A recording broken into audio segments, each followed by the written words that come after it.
டிடிஎஃபோட final task வெறித்தனமா போயிட்டு இருக்கு. இந்த நபர் இந்த வாரம் வெளியில போறதுக்கான வாய்ப்பு ரொம்பவே அதிகமா இருக்கு. ஓட்டுக்கள் என்பது பாத்தீங்கன்னா சுத்தமாவே இல்லை. ஆனா திவ்யாவுக்கும் வினோத்துக்கும் பாத்தீங்கன்னா தாறுமாறான ஓட்டுக்கள் விழுந்திருக்கு. ரெண்டு பேரும் கம்ஃபர்டபுளா பாத்தீங்கன்னா ஃபைனல் போயிடுவாங்க. எந்த ஒரு மாற்று கருத்துமே இல்லை. இந்த வாரம் யார் வெளியில போக வாய்ப்பு இருக்கு எல்லாத்தையுமே நம்ம ஃபுல்லாவே பார்த்தரலாம். ஹாய் மக்களே, நான் உங்க ஷாம். நிறைய பேர் வீடியோ பாக்குறீங்க, லைக் பண்ணாம பாக்குறீங்க. லைக் பண்ணிட்டு பாத்தீங்கன்னா ரொம்பவே சந்தோஷமா இருக்கும். ஹைப் இருக்கும், ஹைப்பை கூட தட்டி விடுங்க. அதாவது வினோத் அவர்களுக்கு பாத்தீங்கன்னா 1,93,000 ஓட்டு இருக்குன்னு வச்சுக்கோங்க. திவ்யா அவர்களுக்கு ஒரு 1,50,000 லட்சம் ஓட்டு இருக்குன்னு வச்சுப்போம். ஆனா அடுத்து இருக்க பார்வதிக்கு வெறும் 75,000 ஓட்டு தான் இருக்கு. பாதிக்கு பாதி தான் இருக்காங்க. அப்புறமேட்டு கமருதீனுக்கு பார்க்கும்போது அதோட கொஞ்சம் கம்மியா இருக்கு. அப்புறம் அரோரா கொஞ்சம் கம்மியா இருக்கு. அப்புறமேட்டு சபரிக்கா இருக்கட்டும் ஓரளவு இருக்குன்னே வச்சுப்போமே. ஆனா கடைசியில இருக்க சுபிக்ஷாக்கு சுத்தமா ஓட்டுக்களே இல்லை. 2 லட்சம் இருக்கு அப்படின்னா 24,000 இருக்காங்க. அதுக்கப்புறம் பாத்தீங்கன்னா விக்ரம் இருக்காரு, அப்புறமேட்டு சாண்ட்ரா இருக்காங்க, அதுக்கு மேல சபரி அவர்கள் இருக்காங்க. டாப் 5க்குள்ள பாத்தீங்கன்னா நான் சொல்ல மாதிரி அரோரா, விஜய், பாரு, கமருதீன் அண்ட் பாத்தீங்கன்னா வினோத், திவ்யா இவங்க இருக்காங்க. கீழே பாத்தீங்கன்னா நிறைய பேர் தொங்கிட்டு இருக்காங்க அப்படின்னே சொல்லலாம். என்னைய பொறுத்தளவு இந்த வாரம் டபுள் எவிக்ஷன் இருக்கிறதுக்கான வாய்ப்பு பாத்தீங்கன்னா குறைவா தான் நான் பாக்குறேன். 3 வாரம் தொடர்ந்து பாத்தீங்கன்னா டபுள் எவிக்ஷன் பண்ணிட்டாங்க. இந்த வாரம் டபுள் எவிக்ஷன் கூட பண்ணலாம். பண்ணிட்டு விக்ரமையும் சுபிக்ஷாவையும் அண்ணனையும் தங்கச்சியும் கூட அனுப்பிச்சு விடுங்க. பரம சந்தோஷமா இருக்கும். யாராச்சும் அடுத்த வாரம் பணப்பெட்டியை தூக்கிட்டு ஏதாச்சும் நீங்க ஸ்கெட்சை போடுவீங்கல்ல, முத்துக்குமரனுக்கு போட்ட மாதிரி அந்த மாதிரி போட்டு பாத்தீங்கன்னா எவனாச்சும் வெளியில போவாங்க. அப்ப 6 பேரு மிட்வீக் எவிக்ஷன், 5 பேரை ஃபைனல் கூட்டிட்டு போங்க அப்படின்ற மாதிரிதான் நம்மளுக்கு இருந்துச்சு. ஆனா இப்ப பார்க்கும்போது எனக்கு என்னமோ தோணுது, சுபிக்ஷாவையும் விக்ரமையும் பல இடத்துல காப்பாத்தி இருக்காங்க. சுபிக்ஷா பல வாரங்கள் எவிக்ட் ஆக வேண்டியது. போன வாரம் கனி எவிக்டே இல்லை. எவிக்ட் ஆகும் நேரத்துல எவிக்ட் ஆக மாட்டாங்க. நம்ம நினைக்காத நேரத்துல பாத்தீங்கன்னா எவிக்ட் ஆகி போயிட்டாங்க.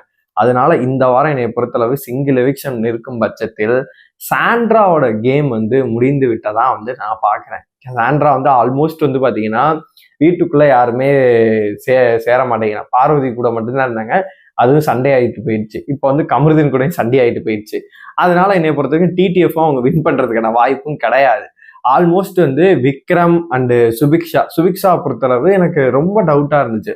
எல்லா சீசனும் பாருங்களேன், அப்பா அம்மா பேரண்ட்ஸ் வர ஃப்ரீஸ் டாஸ்க்ல யாருக்கு ரொம்பவே ஹைப் இருக்கு, யார் ஃபைனல் டைட்டில் வின் பண்ணாங்களோ அவங்களுக்கு தான் ஃபைனலா பாத்தீங்கன்னா அப்பா அம்மா வருவாங்க.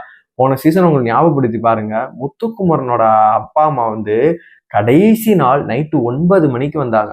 அப்படி பார்க்கும்போது எனக்கெல்லாம் இந்த சீசன் கடைசியா வந்தது யாருன்னு பாருங்க, விக்ரம் வீட்டுல இருந்தும் அப்புறமேட்டு சுபிக்ஷா வீட்டுல இருந்தும் வந்தாங்க. அவங்களுக்கு ஆதரவுகள் பாத்தீங்கன்னா இல்ல இருந்தாலுமே இவங்களுக்கான ஒரு சாஃப்ட் கார்னர் கிடைக்கும். இப்போ சுபிக்ஷா மாதிரி ஒரு ஆட்கள் டாப் 5 கொண்டு போறது அப்படின்ற மாதிரி. விக்ரம்க்கு ஆல்மோஸ்ட் விஜய் சேவை சப்போர்ட் பண்ணிட்டு தான் இருப்பாப்ல. நிறைய வாட்டி கேள்வியே கேட்கவே இல்லை அவரை அப்படின்னே வச்சுப்போமே.